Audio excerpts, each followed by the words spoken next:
You know what's hilarious about the Notre Dame Fighting Irish? A lot of things, actually. But let's start with the biggest punchline. Their allergic reaction to joining a conference. Or maybe it's not fear, it's finesse. Why marry the ACC when you can just crash on their couch, eat their food, and date all their teams without paying rent?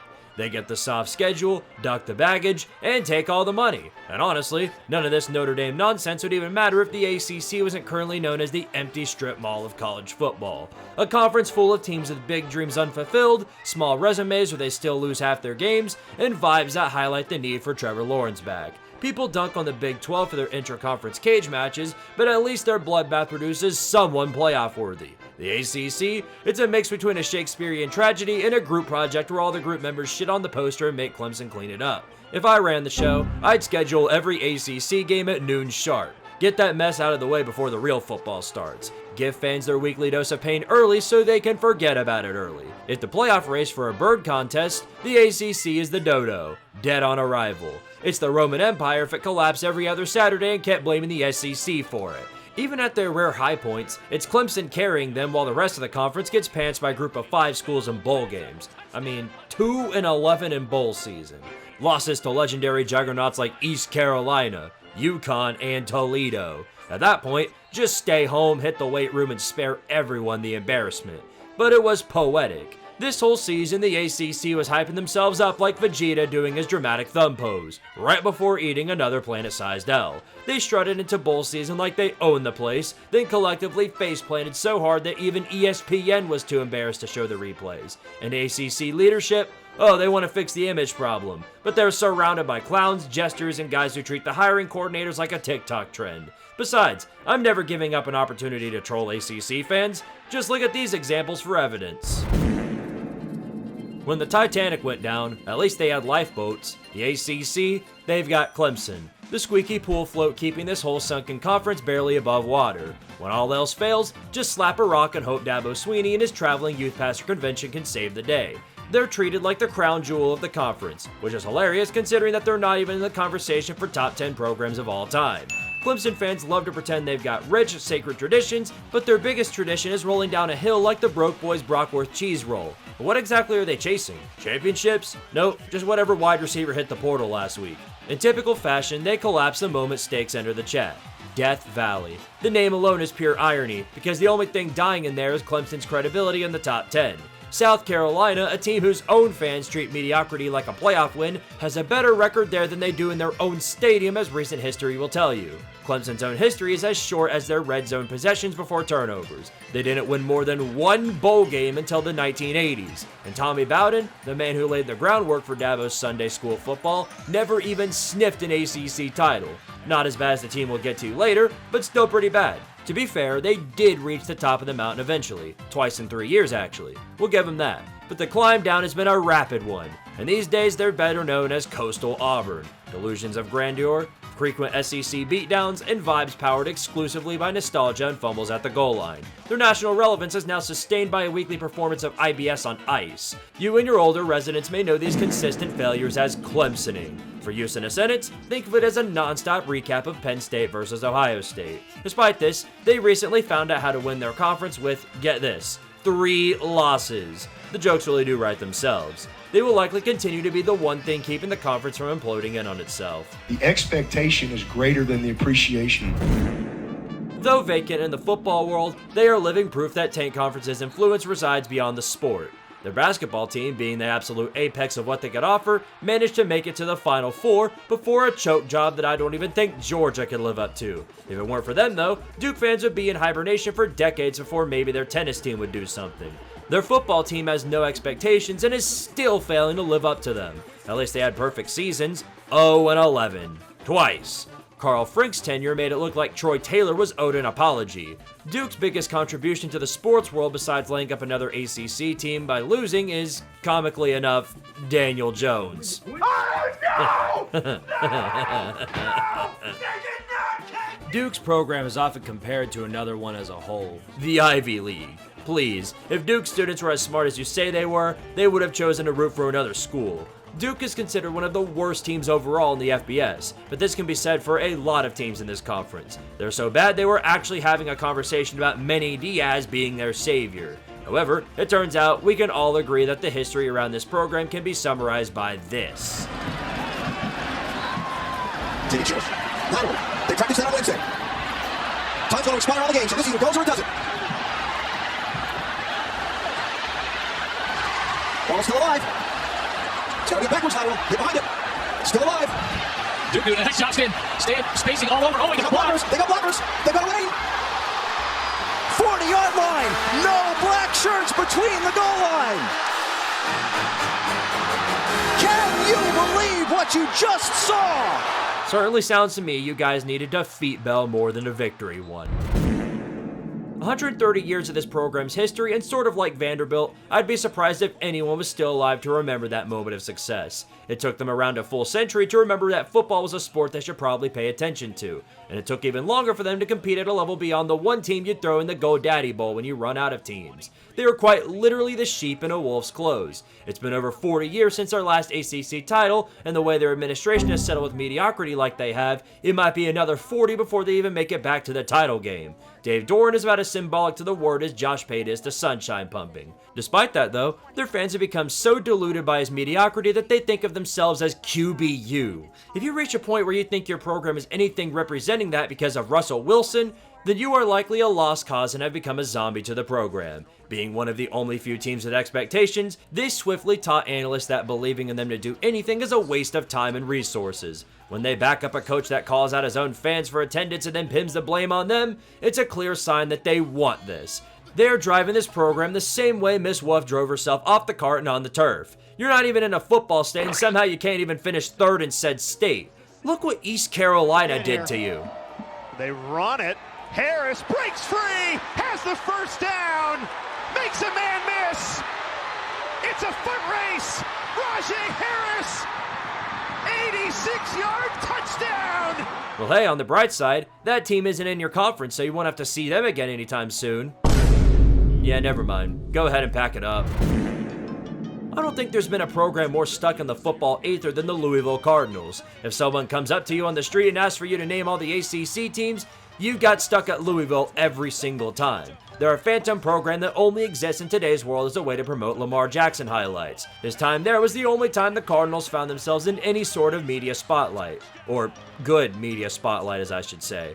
They played in most of the conferences in a 100-mile radius, and all they have to show for it is a blue ribbon that says, "You gave up 63 to Rutgers." This program was so desperate for success that they hired Bobby Petrino as their head coach just to get cucked by him leaving, have national media outrage because of it, and then bring him back again, just for him to get fired. If that wasn't a thing called karma, I'm not sure what is. Their coaching tenures are just as consistent as their performance on the field, with Louisville being good enough to beat a highly ranked team by multiple scores before losing to the worst team in the conference. As a result, they are stuck in media purgatory. Too good to be trashed for being bad, and too bad to be praised for being good.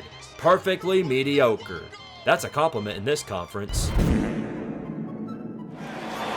Here's Chaney, the straight ahead, tackled, and the ball popped out. You gotta read the clock. Read the card. To me, Georgia Tech has it with 26 seconds left. Here's King from the pocket, flush to his right with 6, 5, gonna loop it downfield, and ball is caught. Touchdown, Georgia Tech. Get your money back, man. With 1 second to go in the ball game, Christian Leary. It's a requirement that I play that clip before speaking anything else about you. For a fan base so loud and obnoxious in the year 2025, I'm sure you must have some sort of argument for blue blood status and a whole lot more. Well, looky there. Say it ain't so. The only thing that transcends you amongst these other piles of garbage is the amount of failures you present to the table. Your program's accomplishments across history are so inflated that they've got one more 8-win season before it starts waving it around like a tube man. You want a 30 for 30 documentary about how good you used to be? Become a Miami Tropical Storm fan! I can't even call you a hurricane because that would imply you caused damage to anything but yourself. You're coastal Tennessee if instead of moonshine they had strippers. The basis of your program is built off a rap song. If your hoe only knows that she was getting on the 7th floor. And just like everything else, that also came back to bite you in the ass immediately afterwards. I can't go back and lay down the history because there's hardly any of it. Everything before 1985 is as dried up for Miami as Colorado's recruiting board. Everything after 2001 was such a mess that there's a video made on it by the person you're watching now.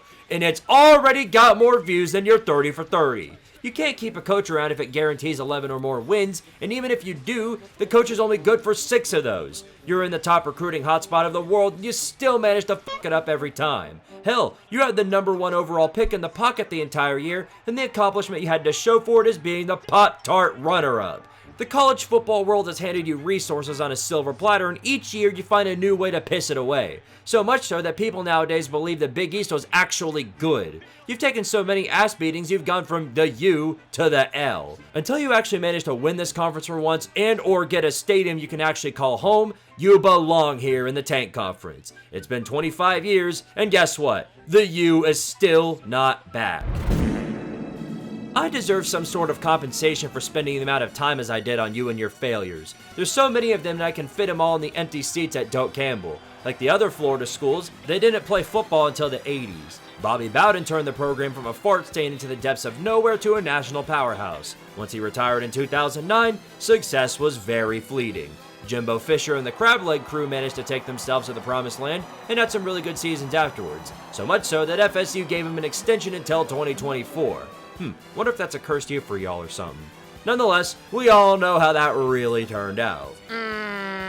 This was unknowingly the best thing to happen to your program since, well, a lot of things. Except for the 2023 season, of course, where FSU managed to make the playoffs as undefeated conference champion.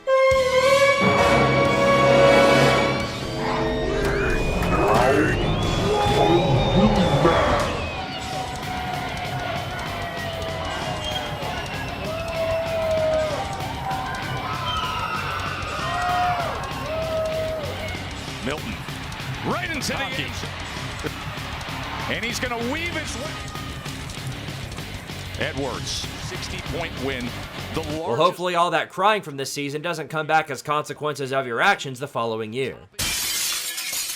Well, look at that. It's the consequences of your actions. Unlike the rest of these deadbeats, who have already lived through the worst of their lives, you're living in it right now. You spent the entire season screaming about SEC bias and Kirk Herbstreit, only for your football team to scream off a cliff. Talking about the 2-10 diarrhea now feels like a low-hanging fruit at this point, since you are literally the clown of the season. But it's impossible to talk about the Noles without bringing that up. It's a barnacle that'll be stuck to their history for eternity, because you don't have a lot to talk about. And after trying to sue your own conference in an effort to get out of playing easy opponents, it's safe to say you earned it. It can join the era of Willie Taggart, the music history sanctions, and whatever the hell this was. Here's Cooper, 4-man rush for Florida State, gonna cut it loose. Phil Yaw-Johnson caught it! Inside the 10, Phil Yaw-Johnson on his feet, he'll cut back, and Jacksonville State has won at the horn! You know, on second thought, maybe you're just returning to the norm. Do you all hear that? Of course you don't. There's nothing going on here. Other than the Brain Bowl, this program has been a complete desolate wasteland where it's easier to find the college on a map than it is to see them have a successful season. A contribution to the sport consisting of nothing but useless ACC rivalries, which they always lose anyway. Their mascot originates from a heritage dating all the way back to the 1940s, symbolic of the last time they meant anything in the football world. They're one of the only programs in the Power 4 that's got such a bad overall record in the sport that it would take them an entire life cycle just to get it to 500. It's stats like that that make you understand the ACC's need for smart schools. The Demon Deacons haven't sniffed a top 10 victory since World War II ended. Yes, you have to go all the way back to 1946, which is hilarious considering they actually did what Miami can't and won the ACC. Twice, including back in 2006 with a score of 9-6. Imagine the peak of your lifetime as a Wake Forest fan being highlighted by this score. This current year isn't looking so hot for you either. Dave Clawson, the coach who got you into the top 10 for the only time ever, vanished into the abyss following your average 4-win season. The only comfort in football is that Jake Dicker could at some point go beyond the status quo of couch residence during bowl season. If you've ever watched a moment of college tennis in your life, you'll be glad to know that Wake Forest has contributed something there as they just won the title. Like a bear fart in the forest, nobody's around to hear it though. To be fair to the Panthers, they're just following the orders of the Pittsburgh sports gods. These fans are to be tortured in every capacity until they deem their general fan base worthy of a title. Will that day ever come? Doubtful. Pitt fans are so delusioned by their claimed natties from World War I that they think it makes them a great program in the current year. I mean, everyone can reminisce on the great days of 1908 and 1910. I personally remember it. But if you thought the glory days from 100 years ago were great, how about letting Ohio State erase you from this dimensional plane, marking the worst loss in program history? Letting an FCS team come into catch-up field and turn you into a temporary laughingstock of the 2012 season before you joined a conference full of tanks. Defending your #1 ranking at home against 1981's Penn State squad in the best way possible. Not defending it at all. Losing to Toledo of all teams for shits and giggles. Starting out 7-0 and quickly becoming a favorite among many to win the ACC because everyone else was shitting themselves, just to follow suit by shitting your own pants and losing the next 6 games, including Toledo of all teams for more shits and more giggles. Technically, all but one of these count towards their ACC expenditures, but a program as riddled in history as torturous as Kansas belongs among the grand majority of other tank squads. The significance of your program in the current day is recognized from a play that isn't even allowed anymore. You can thank Kenny Pickett for that one. Let it be known that natties before Christopher Columbus arrived in America doesn't get you anywhere you want to go. You want to try and take credit for the fall of the Roman Empire? The Tar Pits of North Carolina, finding new and innovative ways to fail for over 100 years. First innovating the forward pass in 1895, they're just as good at doing it in the current year as they were back then. While they did win the conference, they haven't done it since Georgia's last pre-Mickey Mouse natty. It's been 5 years and counting since they won a bowl game, and they consistently produce defensive performances equal to France at World Wars. They just surrender. You had 2 different tenures of Mac Brown which equally sucked, one of those games including a 70-point belt-to-cheeks destruction from a former US president. Today, you're constantly finding yourselves in the news for all the wrong reasons because your NFL coach, Bill Belichick, is either a glutton for attention or being held hostage by his 20-something-year-old girlfriend. The seemingly never-ending circus involves who has the right to what emails, banning her from practice for being a distraction, and every time someone approaches her on how they met, they are met with, "Not talking about this." How does he approach this extremely awkward situation though? By attempting to marry her, of course. I'm sure this offseason distraction won't resurface, especially if the Tar Pits fall short of incredibly high expectations in 2025. Y'all are suddenly acting like you're this prestigious program with all the resources in the world, but anyone who thinks hiring Jeff Collins for any position codes is liable to find out, because y'all have spent way too much time f***ing around. The nerds of North Avenue. Riddled in so much irrelevance that half the college football world still thinks they run the triple option. Of all the excuses these teams have of eventually ending up in the ACC, yours might be the worst. Originally being a member of the SEC, you eventually bailed. Even if it was for a legitimate reason regarding scholarship reductions, it inevitably led to the position you're in right now, the vacant lot of college football. Sewanee did the same thing, and look where they ended up. The only reason you haven't joined them is because you are in the melting pot of Metro Atlanta, the greatest spot for recruiting you can find. Being the little brother to Georgia would be an accomplishment if that was the only bad thing we could say about you. John Heisman did his very best to lay out the foundation of you being an elite program, but now that you're in Tank Conference, you saw how that ended up. The yellow they wear on the jerseys is now a reference to the piss stain they put on the field every season. Multiple one-win seasons, 1,000 losses to Georgia, and an era of football play calling far past its prime. Staying irrelevant might have been a better outcome compared to what transpired after Paul Johnson's firing though, as Jeff Collins set your program back so far you'd think they just fumbled another option play. You also lost to NIU, but unlike Notre Dame who recovered instantly, it took you 3 years and a different coach to do it, which still didn't save you from the wrath of Bowling Green. Look at this poor Georgia Tech fan in the flesh and it'll all be clear. Blocked the kick, and Georgia Tech loses to Northern Illinois. I can't believe what I freaking see tonight. I cannot believe it. God dang it. Hey, think of the bright side. Remember that one time you beat Cumberland by 222 points? Nobody will be able to replicate that until West Virginia plays Clemson again.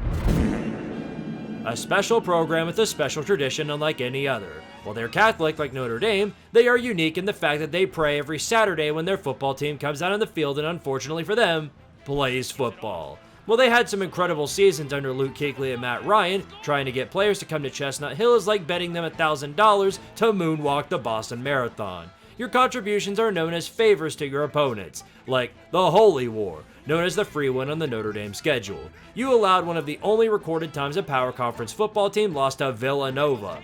In football.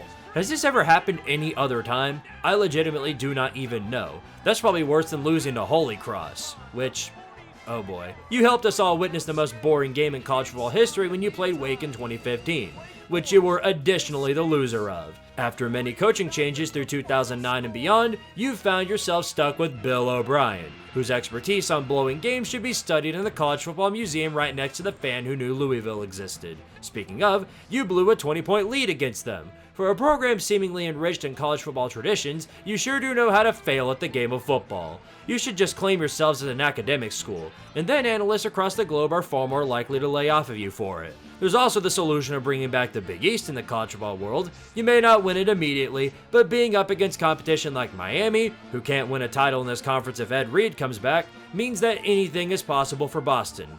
Hell, what am I doing? I can't break y'all with this talk. Bill O'Brien has been one of the greatest things to happen to you in a long time. Maybe if the Celtics die off, fans in the state will actually care about you again.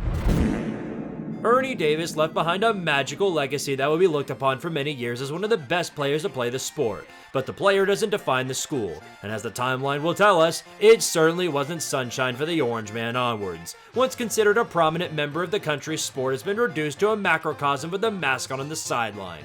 Happy on the outside but ready to nosedive down a staircase the moment Kyle McCord throws another pick six against Pitt.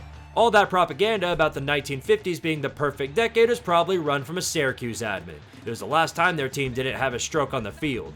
Lots of losing mixed in with a bunch of paddle whoopings from the NCAA for continued stupidity. What's funny about this is that Greg Robertson, your coach at the time, was considered to be one of the worst coaches of all time. And then, most of the few wins that he did end up having ended up getting vacated. You know, if you just waited 20 years to admit to your crimes, nobody would do anything about it, because it's legal now. Robinson was such a terrible coach for the Qs that it took them decades to recover from the mold that he left on the Orange. This program nowadays is basically what happens when you left a styrofoam cup of orange juice in the sun for 70 years. Most recently, you had years like 2022 where they pulled a Pitt and started out 6-0 before dying off and never being seen again. Fran Brown, ironically enough, walked into the head coaching position last season after Dino Babers got canned and immediately brought it back from the dead. Whether this is a fluke or if it's just that easy to walk into an ACC school and win is yet to be determined. Wait a minute, y'all lost to Stanford? Okay, never mind, nobody knows what they're doing. Good news for me though, as not too long from now, me and you will be very well acquainted with each other. Lord help us both. As we continue the roulette of disappointments, it becomes clear by the minute where the ACC put all their coins in. Turns out though, Virginia's basketball team is now comparable to their football team. And that's a very, very bad thing. While being an academic mastermind, they lack anything else that makes them special in the conference. They are just as much of a mastermind at losing games. They have no point in history where they were at the top of the conference, with the lone exception being 1990, where they managed to make it to the number 1 in the AP poll before predictably dying 4 weeks later. They lost so many times that the only way they were able to earn an ACC title is by claiming them or sharing them with others. Their trophy case is a desert full of air and dust, with the only contribution being the honors of the first Southern program to beat Yale. Oh wait, never mind, that was lacrosse. These contributions are the only ones that can be recognized, as it has been 6 years since they were last ranked. Mississippi State is a smaller drought than that, and they haven't felt the taste of victory since. Let us not forget other similar accomplishments, such as a 28-game losing streak, tied for the longest in history, or the fact you have quite literally never won a national title, claimed or earned. If we ran a bet now to guess how long it would be until they win a title, we wouldn't be alive to reap the rewards and would have to pass it down to the aliens when the earth dies. You're liable to die by natural causes watching Virginia play offense, as it's the worst thing you've ever seen in your life. If not for Bronco Mendenhall, you'd be the punchline for garbage instead of Purdue. Maybe in year 4, Tony Elliott can finally figure out how to bring you to a bowl game. But if you're one of the unfortunate souls known as a Virginia fan, having any sort of hope is painful. About as bad off as these people. You can't touch on Virginia's escapades without laying into their brother as well, Virginia Tech. They really live up to the idea of being Tweedledee and Tweedledum, as they do nothing but fail in every possible way imaginable. Frank Beamer tried his damnedest to win a natty for y'all, but you aren't having it. Guys like Michael Vick tried to come in and do their part, but they kept finding ways to piss themselves year in and year out. By the time he left, your program went from a contender for the ACC to being a turkey in the oven, overcooked and let to rot in favor of ham. National media did you like Texas A&M and Miami and hyped you up for no reason, only for the on-field results to be equal to Rutgers. Every time you step on the field, you're reminded of the collapse against Florida State back in 2000, just as a reminder that you're not allowed to be happy about anything. That's the closest you've ever been to a title. Ever. In the history of your entire athletics program. The fact these sports have been around for a century and you haven't won a single title in any of them is laughable at best, incredibly alarming at worst. The only thing you had to hang your head on is the 27 bowl invitation streak, but even that now is gone due to COVID and Justin Fuente. Nowadays, the only thing left that makes you beyond just another take is your relevance to Metallica, the band that if one note plays on a YouTube channel, the channel gets eviscerated on the molecular scale. Your football performances have turned you into East Coast Nebraska, living in the constant choke jobs and one-score collapses in all of your games. You've solely gone past your glory days and now have become the Thanksgiving turkey, as that's where your season ends anyway. I think you get it now. The ACC is a total mess, a conference full of failures to the sport and total jokes to the fans. It's like the OnlyFans house became a football conference because it's full of washed-up programs, with drama being the only thing they can offer. It's bad enough that there were 14 of these teams in the book full of failures, but what if I told you that there's somehow more than that? The SEC and Big Ten were expanding with some great teams, so might as well join the party with that. Yeah, I'm sure this is going to pan out well. So far, Cal has really lived up to expectations for the conference. Never had an undefeated season and definitely didn't have one this year. Beat Auburn and had everyone believing that this team might actually have some worth to them, and then proceeded to fall off a cliff and lose a bunch of games, including to the biggest tank of them all in the Trail of Tears themselves. 2025 looks great with all the offensive weapons you have at quarterback and wide receiver, such as Ohio State's 18th string quarterback Devin Brown and some guy named D. Jesus. I would say run the ball instead, but good luck figuring out how to do that. Wait a minute, haven't we already talked about you? Oh well, no reason not to do it again. All of my thoughts on this program can be summarized with a video I made on the Troy Taylor situation.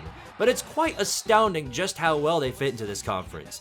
AP poll drought, over-reliance on academics, off-season drama by the dozen, a goofy-eye-looking mascot, and a football team surpassed by just about every living thing they come across. The only thing left to save them at this point is the man who spearheaded the one time they were relevant, Andrew Luck. But have fun trying to win football games when you have to fly out of town on Wednesdays. I have witnessed the greatest troll job I think I've ever seen. SMU joined the conference in the middle of the chaos unfolding during the 2024 offseason. Many expected them to struggle through the season as they were transitioning from a group of 5 conference. However, they not only didn't struggle, they wiped out the entire slate that stood in front of them. All of the ACC teams that stood in their way were quickly wiped out by Kevin Jennings and the rest of the horsey party. A G5 program coming in year 1 of the ACC and doing this is absolutely hilarious. But as funny as it was, nobody in the conference is excluded from agony. And that includes your Cinderella story.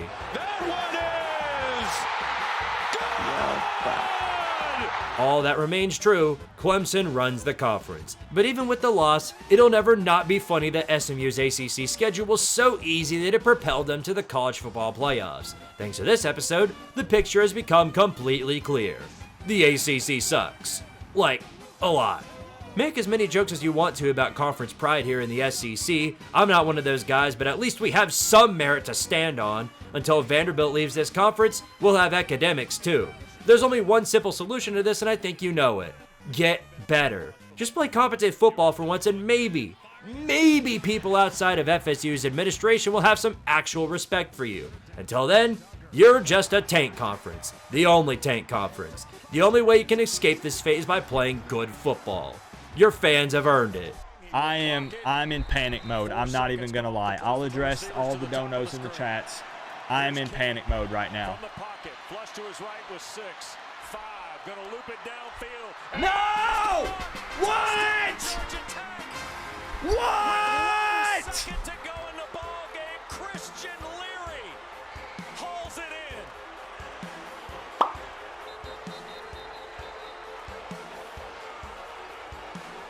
I mean, I'm going to say it needs to be said. That's one of the biggest coaching mistakes at this level that I have ever seen in my lifetime.